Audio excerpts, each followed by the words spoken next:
Welcome back to the forum. I'm here with Kevin, Debbie, and Manny.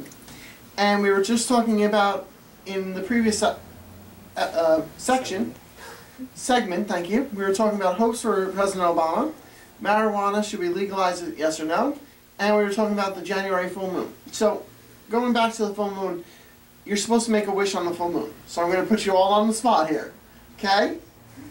What is your one wish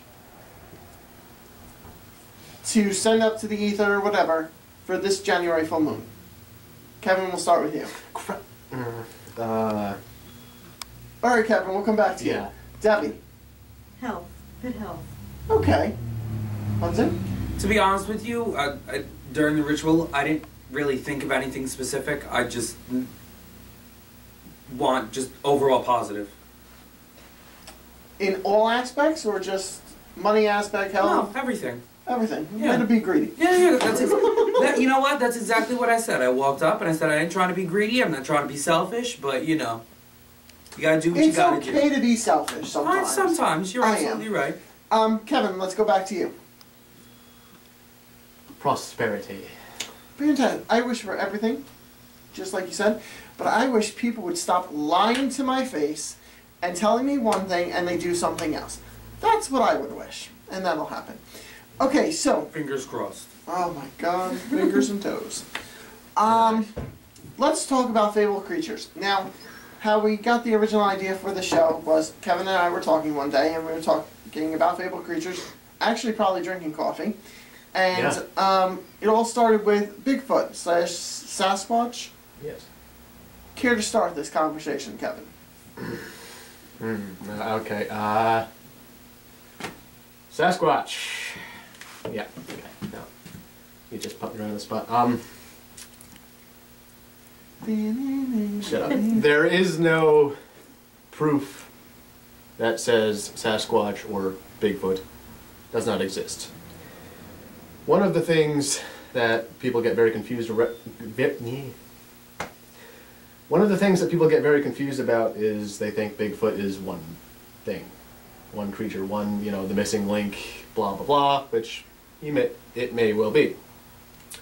There are many different families of Bigfoots, from the Australian Yowie to our Sasquatch.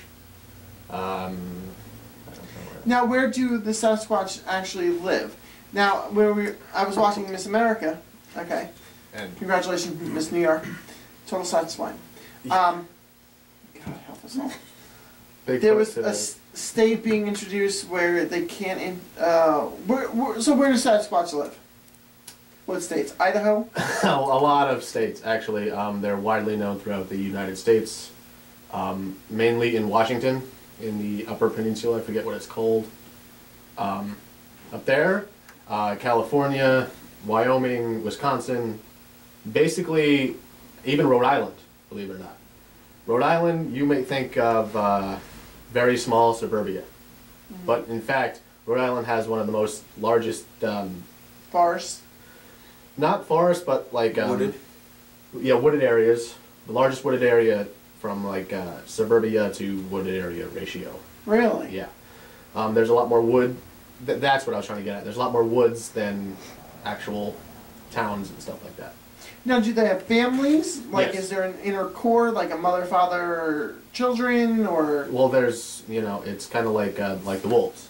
There's like, they're in packs, but they rarely go out hunting or whatever alone. Okay, so what do they eat? The deer, the they're bears? very carnivorous. Bear and Sasquatch are two of the biggest predators in the forests. Okay, now I have to wonder this. Are there gay Sasquatch? Nothing has been proven. Okay. Why couldn't there be? I'm just asking. I mean, they're very I'm being similar. a journalist and I'm asking. They're very just similar saying. to humans. They're what? They're very similar to humans in most aspects. Except they're really hairy and they don't speak English, but they do talk to each other. They like, they jabber. Okay. Now you were telling me about camping and how they throw stones? Yes, yes. I go camping every year up in Afton, New York. It's about 3.5 hours west of Binghamton, and my my dad's friend Foster, he owns 175 acres of land in pure nothing but woods. Mm-hmm. So one night, this is before I actually saw one and became a believer, I was joking with my friend Andrew and said, hey, Sasquatch is coming to get you tonight, blah, blah, blah, blah. And there's this large camping area, which is like it's his yard, essentially, because he lives there throughout the year. And on the other side of the pond, there's a yard and there's a pond. On the other side of the pond was me, my friend Andrew, my ex, Crystal at the time. We were all sleeping over there. And I wake up around 3, 4 o'clock in the morning and I hear rustling, and I'm like, I think nothing of it because there's a lot of coyotes up there. And next thing I know, I feel things whack the tent, like rocks being thrown and stuff like that. So I get out and I look around, and I don't see anything. I don't hear anything. It's like almost too quiet because normally you'd hear the coyotes on the other side barking and whatever. And I didn't hear anything, and I found that weird. And I was like, "Hey, dude, Sasquatch is here," just joking.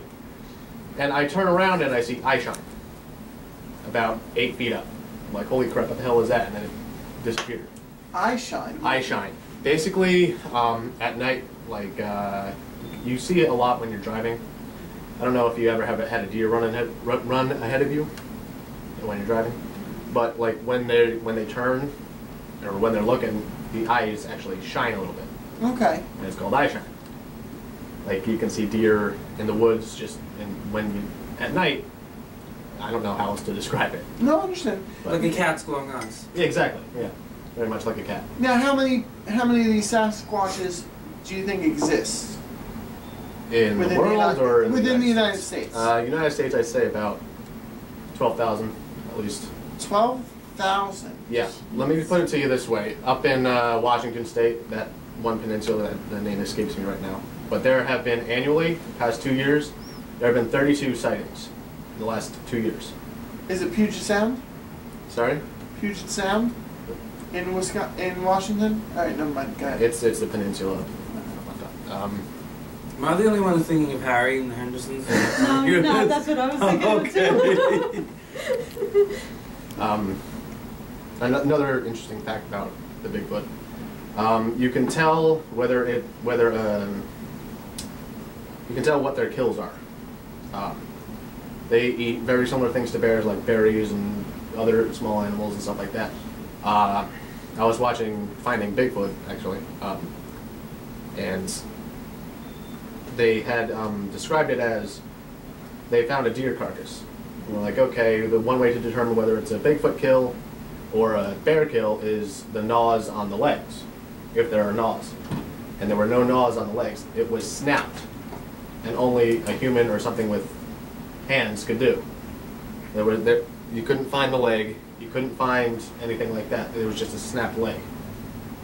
Now, there's a skeptic on the show that thinks, oh, I don't have any proof that was a Bigfoot.